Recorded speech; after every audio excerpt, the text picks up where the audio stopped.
In this video, we will learn about the pleiotropy, a phenomena in which a single gene influences more than one trait simultaneously is known as pleiotropy. अभी तक आपने पढ़ा है किस तरह से एक जीन केवल एक ही करैक्टर को अफेक्ट करता है, लेकिन प्लियोट्रॉपी में आप देखेंगे किस तरह से एक सिंगल जीन बहुत से ट्रेट को अफेक्ट करता है। इसी फिनोमिना को हम क्या कहते हैं? प्लियोट्रॉपी। इसके एग्जांपल्स हैं phenylketonuria, starch synthesis in the pea seed, sickle cell anaemia. ये सभी एग्जांपल एनसीईआरटी की बुक में दिए हैं। इससे पहले कि हम प्लियोट्रॉपी के बारे में और जाने, हम देखेंगे किस तरह से एक नॉर्मल जीन और एक प्लियोट्रॉपिक जीन एक ट्रेट को अफेक्ट करता है।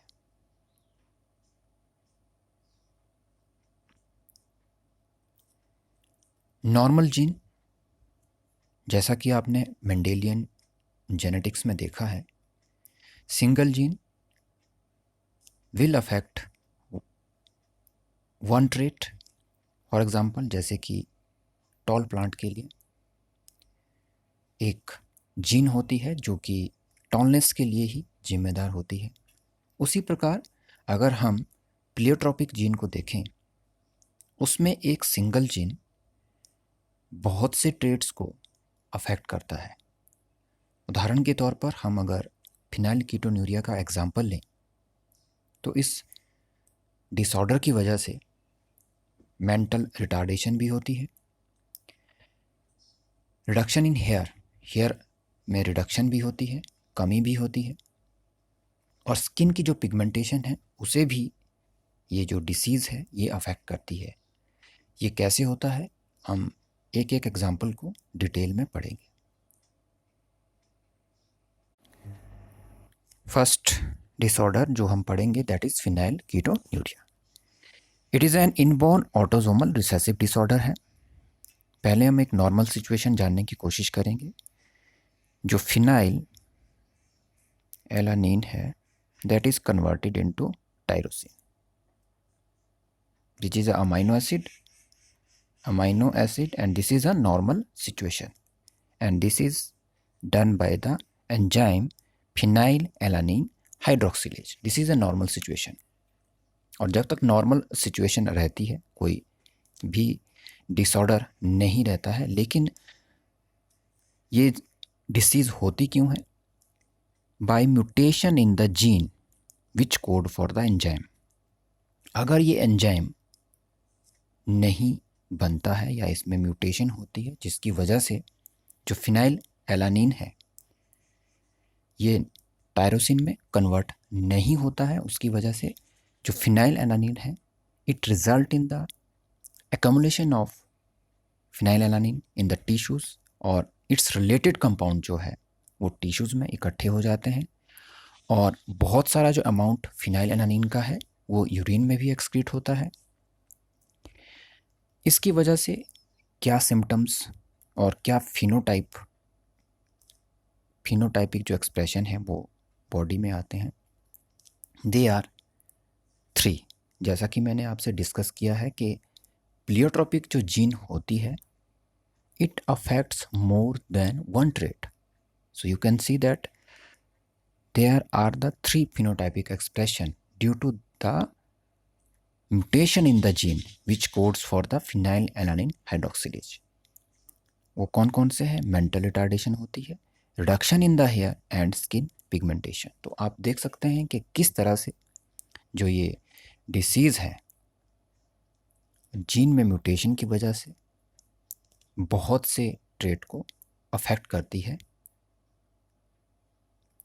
अगला जो हम एग्जाम्पल पढ़ेंगे that is the sickle cell anaemia. Sickle cell anemia is an inborn autosomal recessive disorder. The defect is caused due to the substitution of glutamic acid by valine at the 6th position of the beta globin chain of hemoglobin molecule. आप यहाँ पर देख सकते हैं, this is the 1, 2, 3, 4, 5, 6th position. Same here, 2, 3, 4, 5, 6th position. Substitution of amino acid takes place due to the single base mutation substitution at the 6th codon of beta globin gene from GAG to GUG। तो आप यहाँ पर देख सकते हैं कि किस तरह से जो म्यूटेशन है, जो चेंज है, what is mutation? It is the change in the base sequence of DNA। इसके बारे में हम बाद में पढ़ेंगे।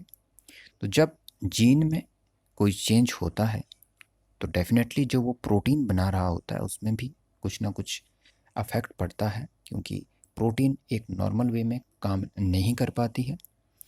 उस वजह से जो अफेक्ट उस जीन में म्यूटेशन की वजह से दिखते हैं वो हम यहाँ पर सिकल सेल एनीमिया में देख सकते हैं कि this is a pleiotropic gene.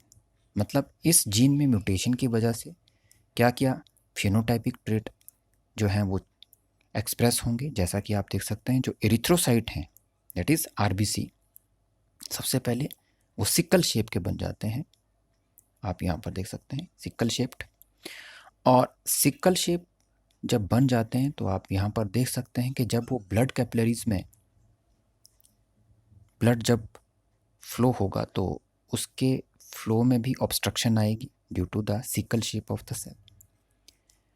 और उसकी वजह से दूसरा जो इफ़ेक्ट पड़ता है, खून में भी कमी आती है, क्योंकि जब यहाँ पर एक तरह से सिकल शेप सेल होने की वजह से जब एक क्लॉटिंग या ब्लड का जो फ्लो है वो रुक जाता है तो उसकी वजह से यहाँ पे एक टिश्यू जो हैं वो ऑक्सीजन की कमी से जूझेंगे। और दूसरा anaemia, that is the loss of blood या खून की जो कमी है वो भी होगी। तो बहुत सारे जो एक ट्रेट्स हैं वो इस जीन के साथ जुड़ जाते हैं। तो आप देख सकते हैं कि एक जीन की वजह से कितने ट्रेट अफेक्ट होते हैं। That is how we can say that a pleiotropic gene affects more than one trait. Next we will do starch synthesis in pea seed. Starch synthesis in the pea seed. Starch synthesis in the pea seed is controlled by one gene. It has two alleles. यहाँ पर आप देख सकते हैं the different condition of the gene will produce the different phenotypic effects. जैसे कि homozygous condition में larger starch grain और राउंड सीड बनते हैं, जबकि हेट्रोजाइगस कंडीशन में इंटरमीडिएट स्टार्च ग्रेन बनते हैं और राउंड सीड बनते हैं, और होमोजाइगस कंडीशन में स्मॉलर स्टार्च ग्रेन और रिंकल्ड सीड बनते हैं। और ये सभी के सभी जो इफ़ेक्ट्स हैं वो एक सिंगल जीन की वजह से होते हैं। आप देख सकते हैं कि larger starch grain, round seed, intermediate starch grain, smaller starch grain और रिंकल्ड सीड, ये 5 तरह के जो फिनोटाइप आपको देखने को मिलते हैं that is due to this single gene. तो हम कह सकते हैं कि जो प्लियोट्रोपिक जीन है that affects more than one trait. इसी के बारे में हमने बहुत से ये एग्जांपल पढ़े, जैसे कि सिकल सेल एनीमिया है और फिनाइलकीटोन्यूरिया है। तो आप ध्यान रखें कि जो नॉर्मल जीन है, जैसे कि आपने मेंडेलियन जेनेटिक्स में पढ़ा था कि टॉलनेस के लिए एक जीन रिस्पॉन्सिबल होती है, लेकिन प्लियोट्रोपिक जीन क्या होती है? जिस जीन में म्यूटेशन की वजह से या जो जीन बहुत से ट्रेट को अफेक्ट करती है उसी जीन को हम प्लियोट्रोपिक जीन कहते हैं। तो डियर स्टूडेंट, अगर आपको ये वीडियो समझ नहीं आया तो इस वीडियो को फिर से देखें, बार बार देखें, और अगर आपको वीडियो ये अच्छा लगा तो इसे लाइक करें, शेयर करें, सब्सक्राइब करें। Thanks for watching.